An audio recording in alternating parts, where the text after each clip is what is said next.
Hello नमस्कार दोस्तों, स्वागत है आपका आपके YouTube चैनल ट्रिकी रीजनिंग वाला पर। और दोस्तों आज हम एक नया चैप्टर पढ़ेंगे तर्क शक्ति यानी कि रीजनिंग का, जिसका नाम रहेगा लॉजिकल वेन डायग्राम।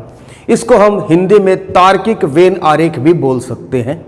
इससे पहले वाला वीडियो जो मैंने बनाया वो वेन आरेख पर था, लेकिन वो डिजिट वेन आरेख था। कहने का मतलब जहाँ पर कुछ संख्याएं अलग अलग आकृति में अलग अलग विशेषता के लोग होते हैं और वहाँ हमें उनके सही संबंध को दर्शाना होता है कि कौन दो विशेषता में है, कौन तीन विशेषता में है, या अपनी अपनी खुद की विशेषता के साथ कौन कौन लोग हैं। उससे पहले मैंने साइलॉग्स के भी 5-6 चैप्टर बनाए हैं, साइलॉग्स भी समझाया है। वेन डायग्राम का अर्थ भी मैंने बताया, आकृतियों के जरिए कही गई बात को स्पष्ट तरीके से समझाना। चैप्टर में हम वस्तुओं में आपस में क्या संबंध है, क्या लॉजिक है जिसके साथ वे आपस में संबंध बनाते हैं और उनका संबंध कैसा होगा वो डायग्राम के जरिए हमें समझाना होता है। वस्तुओं की प्रकृति के अनुरूप उनका डायग्राम बताना होता है कि चीजों में कितना क्या संबंध होगा। जैसे हम साइलॉग्स में भी पढ़ चुके हैं और हर एक में कुछ ना कुछ यहाँ पर लॉजिक वाइज सेम चीजें हैं। यहां देखते हम, अगर एक गोला बना हुआ है और उस गोले के ऊपर से एक गोला और बना हुआ है, इसका अर्थ क्या हुआ? अगर आपने साइलॉग्स पढ़ा है, अगर आपने वेन आरेख पढ़ा है, तो इसका मतलब यही हुआ कि ये जो अंदर वाला छोटा गोला है ये पूरा का पूरा इस बड़े वाले गोले के अंदर है, समाहित है, अंतर्गत आता है। कहने का मतलब कोई चीज ए है और ये बाहर वाला गोला बी है, तो ए जो है पूर्णतः बी के अंदर है। या फिर अगर आपको यूं समझाया जाए कि अगर ये गोला है और इस गोले को थोड़ा सा यूं आंशिक रूप से, पूरा नहीं काटा है, थोड़ा सा काटा है, इसका मतलब आंशिक रूप से काटा है, तो इसका मतलब इन दोनों गोलों में कुछ रिलेशन होगा, कुछ सम का रिलेशन होगा।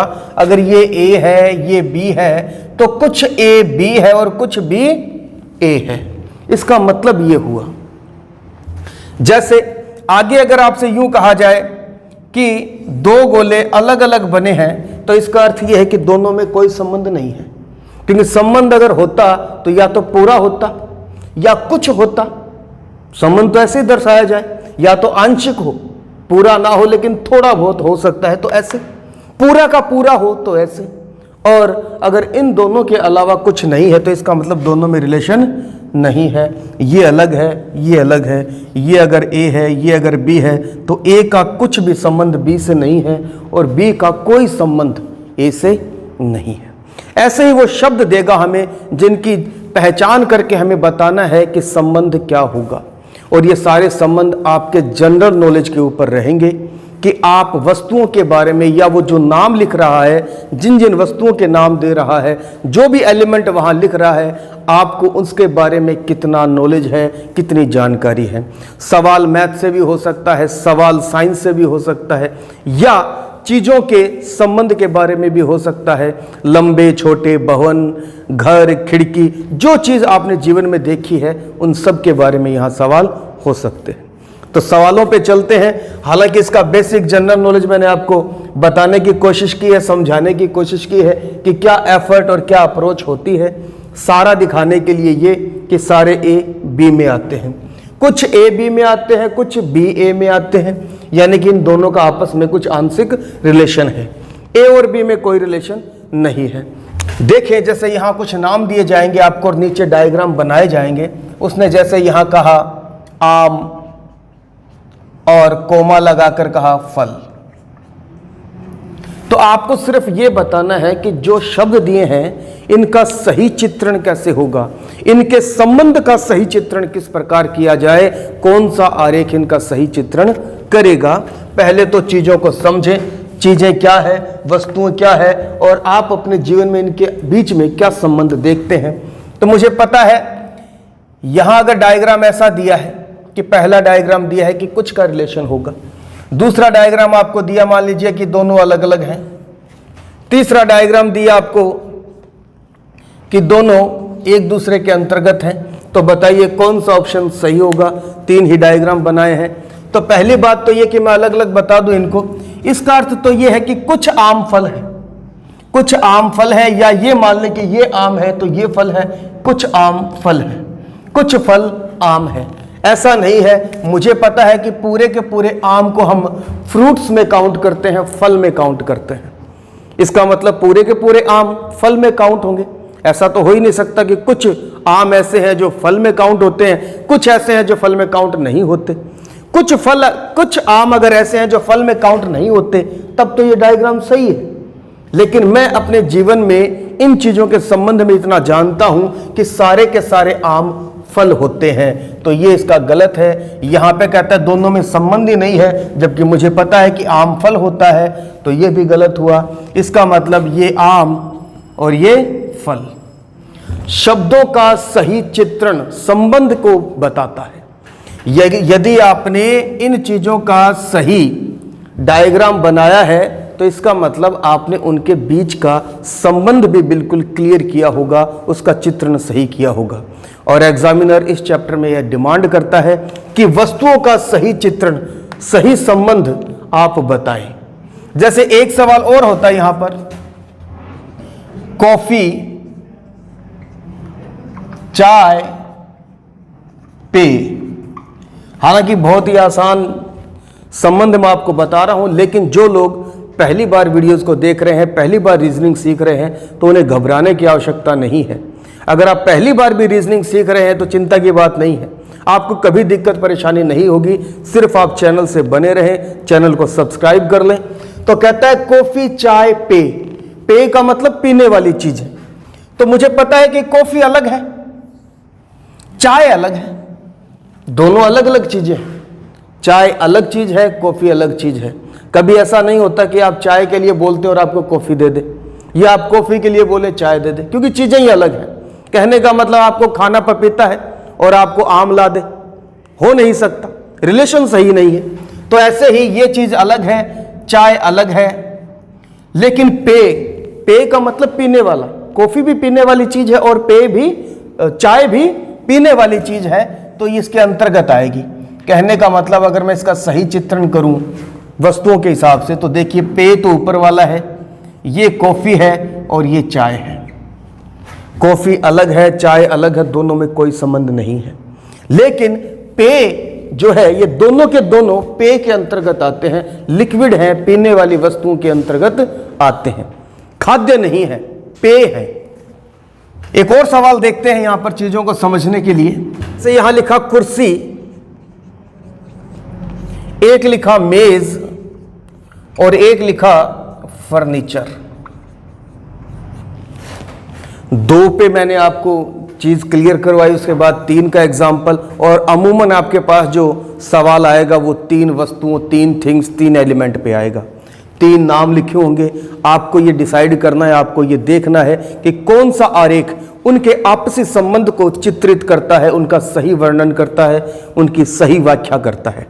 तो इस प्रकार से हमें समझना था कि जनरली इनका संबंध किस प्रकार है। यहां देखते हैं कुर्सी, मेज, फर्नीचर। कुर्सी एक अलग चीज है, मेज एक अलग चीज है, क्योंकि कुर्सी बैठने की होती है, मेज जिसके ऊपर सामान रखा जा सके। मेज बैठने के लिए नहीं होती, कुर्सी बैठने के लिए होती है। तो इनका अलग अलग उद्देश्य है। कुर्सी एक अलग चीज है, मेज एक अलग चीज है, लेकिन दोनों किसके अंतर्गत आती है? फर्नीचर के अंतर्गत आती है। फर्नीचर कैटेगरी के अंतर्गत ये आती हैं। फर्नीचर कहा जाएगा चाहे बेड हो, लकड़ी का बना हुआ कोई भी सामान हो, तो वो क्या कहलाता है? फर्नीचर कहलाता है। तो इसी प्रकार से आपको सही सही व्याख्या करनी है, सही चीजों की, सही संबंध के साथ सही आरेख आपको बनाना होता है, और बने बनाए आते हैं, सिर्फ आपको चूज करना होता है। एमसीक्यूज होते हैं, मल्टी चॉइस क्वेश्चन।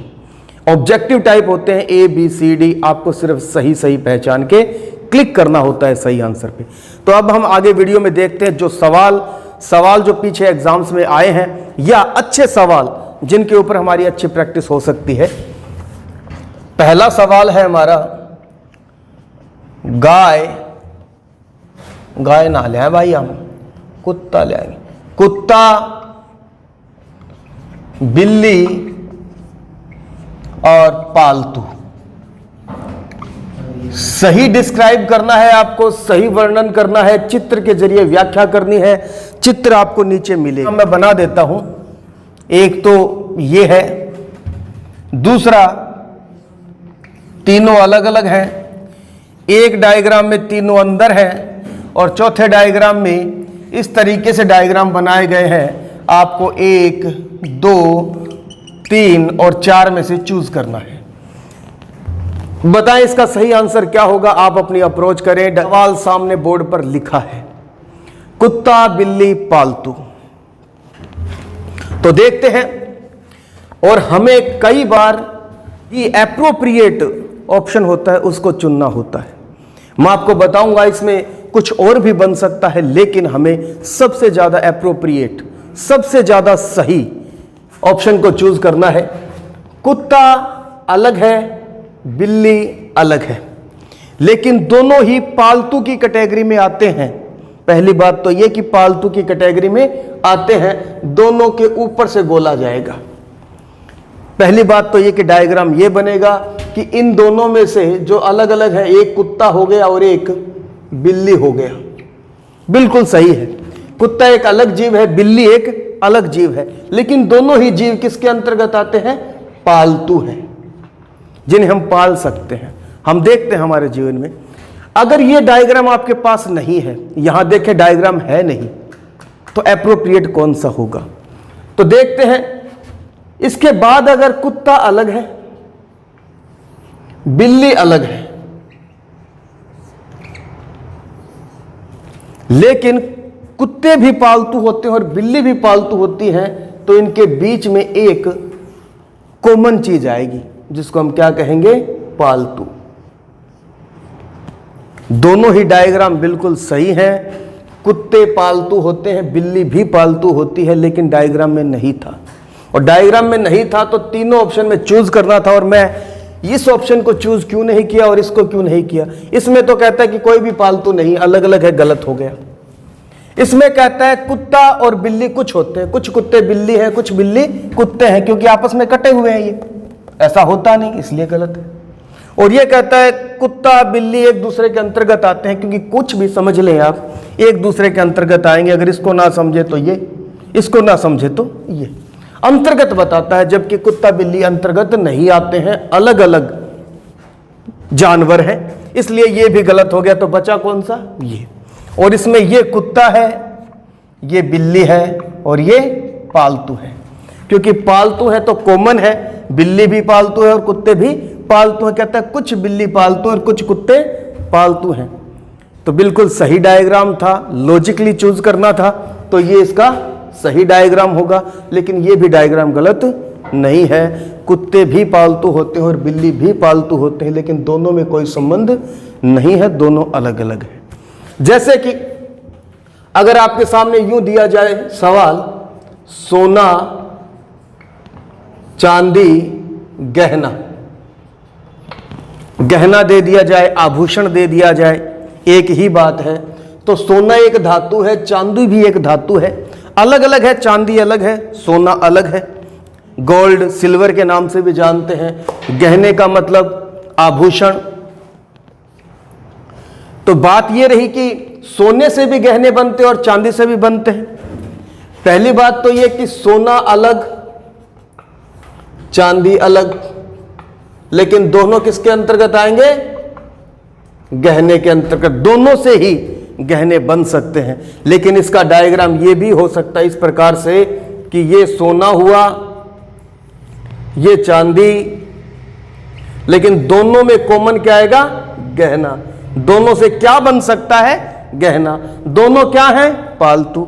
तो इनके सही डायग्राम ये होंगे। अगर आ जाए तो आप इनको इस तरीके से चेक करें कि आपसी संबंध क्या होगा। आपसी संबंध को ही सही तरीके से चित्रित करना है, वेन डायग्राम के जरिए बताना है। कही गई बात को चित्र के जरिए समझाना वेन डायग्राम कहलाता है। माता, पिता, कुटुंब। कुटुंब का मतलब परिवार से है। आप इनको बनाएं साथ साथ में। मैं सिर्फ सवाल लिखूंगा और उसके बाद सही समझाऊंगा कि क्या होगा। आप इतने करके देखिए आपका डायग्राम किस तरीके से बनता है। मेंढक, जलचर, उभयचर। जलचर का मतलब जो जल में रहने वाले होते हैं, उभयचर का मतलब जो जमीन पर रहते हैं। एक इसमें सवाल और है, चंडीगढ़, पंजाब, हरियाणा। अगला सवाल देखते हैं, धूम्रपान, महिला, माता।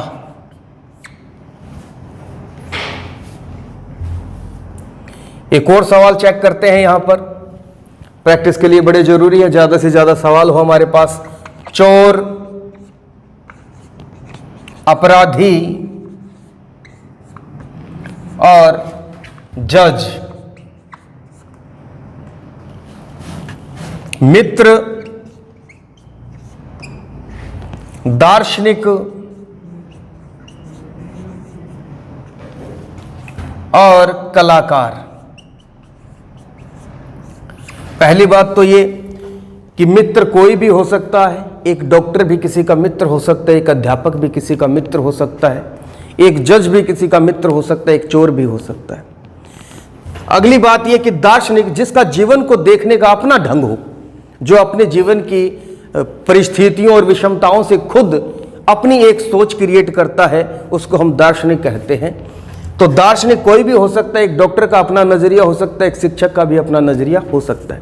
कहने का मतलब जो शिक्षक होता है, डॉक्टर होता है, जज होता है, नर्स होता है, पियोन होता है, इनकी अपनी एक योग्यता है जिनको शैक्षणिक आधार पर एक पद दिया जाता है। कलाकार कोई पद नहीं है, कलाकारी किसी में भी हो सकती है। मित्र कोई भी हो सकता है और दार्शनिक भी कोई भी हो सकता है। तो चीजें बिल्कुल क्लियर समझनी है आपको, और ऐसे सवालों की प्रैक्टिस ज्यादा से ज्यादा करें कि एग्जाम में आप इनसे नंबर प्राप्त कर सकें, क्योंकि सवाल इसी प्रकार से आते हैं जो थोड़े से हार्ड लेवल की ओर होते हैं। खैर, हम देखते हैं सवालों को। माता पिता कुटुंब, इसका डायग्राम क्या बनना चाहिए? कहता है कि एक डायग्राम माता का होगा, एक पिता का। माता पिता नहीं होता, पिता माता नहीं होता, अलग अलग चीजें हैं, दोनों को अलग बनाया है, लेकिन दोनों ही परिवार के ही अंतर्गत आते हैं, कुटुंब के अंतर्गत। तो ये बाहर वाला गोला कुटुंब यानी परिवार, और परिवार में हम माता भी देखते हैं और पिता भी देखते हैं। तो इसका आंसर ये होगा। अगला देखते हैं, मेंढक, जलचर, उभयचर। दोनों ही सवाल मोस्ट इंपॉर्टेंट है, बहुत बार एग्जाम में इस तरह के सवाल आते हैं। जब एक कोई चीज दो के अंतर्गत आती हो, यानी दो चीजों का हिस्सा हो एक चीज, जैसे चंडीगढ़। चंडीगढ़ राजधानी है पंजाब की भी और हरियाणा की भी, हरियाणा के अंतर्गत भी आती है ये और पंजाब के अंतर्गत भी आती है। तो इसका डायग्राम सेम बनेगा, जैसे मेंढक जलचर भी है और उभयचर भी है। जब दो चीजों के अंतर्गत कोई चीज आती है, कॉमन हो, तो कैसे बने? जब दो चीजों के मध्य में कोई चीज कॉमन हो, दोनों में कॉमन हो, तो कैसे बनते हैं सवाल? देखते हैं। एक ही डायग्राम बनेगा दोनों का कि इस प्रकार से आपको दो गोले काटकर बीच में वो वस्तु दिखानी होती है। पंजाब अलग है, हरियाणा अलग है, लेकिन ये मिक्स क्यों हो गए, अंदर कट क्यों गए? ये हरियाणा है, ये पंजाब है और ये आपका चंडीगढ़ है। क्यों है? चंडीगढ़ पंजाब के अंतर्गत भी आता है और हरियाणा के अंतर्गत भी आता है, इसलिए इसको अंदर लेना पड़ा। अगर आप इसको यूं बनाते कि चंडीगढ़ तो हरियाणा में आता है तो चंडीगढ़ पंजाब में भी आता है, तो इसको लेने के लिए, इसको सही डिस्क्राइब, इसका सही व्याख्या करने के लिए मुझे ऐसा करना पड़ता। तो यही डायग्राम यहां बनेगा जो मेंढक का है कि मेंढक उभयचर भी होता है और जलचर भी होता है। उभयचर और जलचर दोनों में मेंढक कॉमन है, तो इस प्रकार से बनेगा। तो ऐसे सवालों को और अच्छी तरीके से देखना चाहिए हमें। आगे देखते हैं, धूम्रपान, महिला, माता। धूम्रपान, महिला, माता। हमें यह पता है कि माता जो होगी वो महिला ही होगी। महिला क्या होगी? माता ही होगी। पहली बात तो ये धूम्रपान, इसको समझ लें आप कि गोला तो बनेगा समझाने के लिए, तो धूम्रपान। लेकिन क्या सारी महिला धूम्रपान करती है? क्या सारी माता धूम्रपान करती है? नहीं, कुछ कर सकती है। क्या सभी महिला माता होंगी? नहीं, लेकिन सभी माता महिला जरूर होंगी। समझिए इस बात को, सारी महिला माता नहीं हो सकती। हो सकता है किसी के बच्चे ना हो, शादी नहीं हुई हो, कई कारण हो सकते हैं माता ना होने के, लेकिन जितनी भी माता होंगी वो जरूर महिला होगी। तो यहां पे दो गोले बनेंगे, एक तो माता का और एक महिला का, और दोनों इस गोले से कटेंगे। देख लें आप, दोनों इस गोले से कटेंगे। कुछ माताएं भी धूम्रपान करने वाली हो सकती हैं, सारी नहीं होंगी, लेकिन कुछ एक धूम्रपान करती हुई हो सकती हैं, इसलिए कुछ माताएं धूम्रपान कर सकती हैं। कुछ महिला भी, चाहे वो माता हो या जो माता नहीं हो, महिला हो, वो भी धूम्रपान की आदी हो सकती हैं। तो इसी प्रकार अगर ये डायग्राम में यूं बना देता कि अंदर वाली महिला बना देता तो सारी महिला माता हो जाती कि दुनिया में जितनी महिलाएं हैं माताएं हैं। जरूरी नहीं है, लेकिन सभी माताएं महिला ही मिलेगी आपको, जैसा कि ऑब्वियस है, समाज में हम देखते हैं जितने भी माता है महिला ही है। तो इसलिए इसका जो एप्रोप्रिएट या सही डायग्राम होगा वो यही बनेगा। वस्तुओं की प्रकृति के अनुसार उनका संबंध बताना है। वस्तुएं रासायनिक भी हो सकती हैं, जैविक भी हो सकती हैं और सामाजिक भी हो सकती हैं। तो अलग अलग आधार पर अलग अलग संबंध हमें डिस्क्राइब करने हैं और वो सही होने चाहिए। चोर, अपराधी, जज। चोरी करना एक अपराध है और चोर इसीलिए अपराधी की श्रेणी में आता है। चोर और जितने भी चोर होंगे वो क्या होंगे? अपराधी। अच्छा चोर, बुरा चोर कैटेगरी नहीं होती है। हमें तीन शब्द दिए गए हैं, तीनों में आपस में क्या संबंध है यही बताना है। बाहर ना जाए, तीनों के संबंध सही बताने की कोशिश करें।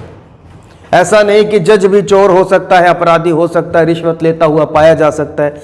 कुतर्क है ये, तर्कशील बातें नहीं है। और रीजनिंग में हमेशा लॉजिकल चीज चाहिए, और इसने इसका नाम भी क्या रखा है? लॉजिकल वेन डायग्राम, तार्किक वेन आरेख। तर्क संगत चित्रण होना चाहिए उनका, जिसमें स्पष्ट रूप से ऑब्वियस उनका सही संबंध दर्शाया गया हो चित्र में। तो यहां देखते हैं सारे चोर अपराधी होंगे, अच्छा चोर बुरा चोर नहीं होता है। फिर कहता है जज। जज एक अलग होगा, जो ना तो अपराधी की श्रेणी में आता है ना चोर की श्रेणी में आता है। जज एक अलग पोस्ट है, तो इसलिए इसको अलग बनाएंगे तो डायग्राम आपका ये बनेगा। आगे देखते हैं मित्र, दार्शनिक, कलाकार। बहुत ही अच्छा सवाल है। हो सकता है चित्रों में कि ऐसा चित्र क्यों बना, मैं आपको समझाने की कोशिश करता हूं। मित्र कोई भी पोस्ट नहीं होती है, मित्र कोई भी हो सकता है। महिला भी मित्र हो सकती है, पुरुष भी मित्र हो सकता है, एक अध्यापक किसी का मित्र हो सकता है, एक डॉक्टर किसी का मित्र हो सकता है, एक चोर भी हो सकता है, एक अपराधी भी हो सकता है। तो मित्र कोई पद नहीं है, पद वो होते हैं जो उनको शैक्षणिक आधार पर दिए जाते हैं, जैसे जज, डॉक्टर, नर्स, अध्यापक, प्रिंसिपल। ये कलाकार हो गया, मित्र हो गया, दार्शनिक हो गया, ये अलग चीजें हैं। तो देखते हैं ये मित्र, लेकिन कोई मित्र दार्शनिक भी तो हो सकता है और कोई दार्शनिक मित्र भी हो सकता है। सारे ना हो लेकिन आंशिक कुछ तो होंगे, तो कुछ को मैंने यहां दार्शनिक कहा। ये लीजिए, आगे कहता है कुछ मित्र दार्शनिक और कुछ दार्शनिक मित्र। दार्शनिक का मतलब जीवन का अनुभव जैसा हो वैसा ही वो समाज में देखता हो, समझता हो, उसकी अपनी एक साइकोलॉजी होती है समाज के प्रति, समाज को देखने का एक तरीका होता है, उसको हम बोलते हैं दार्शनिक। अलग दर्शन हो सकते हैं उसके। कलाकार, कलाकार भी कोई पोस्ट नहीं होती है, कलाकार कोई भी हो सकता है। वो दार्शनिक भी कलाकार हो सकता है और मित्र भी कोई कलाकार हो सकता है। तो इसलिए ये तीनों आंशिक रूप से आपस में कटेंगे। कुछ मित्र कलाकार हो सकते हैं, कुछ कलाकार दार्शनिक हो सकते हैं और कुछ दार्शनिक मित्र हो सकते हैं, आपस में ही कटेंगे। तो इसका सही डायग्राम यही होगा, इसके अलावा कुछ और नहीं हो सकता। बाकी की बातें हम अगले वीडियो में करेंगे। आज का वीडियो आपको कैसा लगा इसके बारे में कमेंट करें, चैनल को सब्सक्राइब कर ले, लाइक करें पोस्ट को। धन्यवाद।